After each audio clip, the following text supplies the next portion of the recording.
అందరికీ వందనాలు. పడవ నీళ్లలో ప్రయాణం చేయాలి, కానీ ఆ నీళ్లు ఆ పడవలోకి వస్తే ప్రమాదం. లోకంలో మనం జీవించాలి, కానీ లోకమే మనలోకి వస్తే ప్రమాదం. మరి మనం ఏం చేయాలో తెలుసా?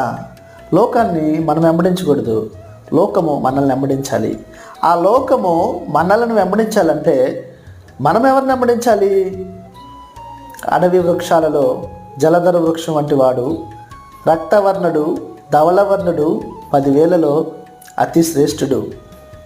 వేల్పులలో నీ వంటి వాడు ఎవరు అన్నాడు కీర్తనాకారుడు.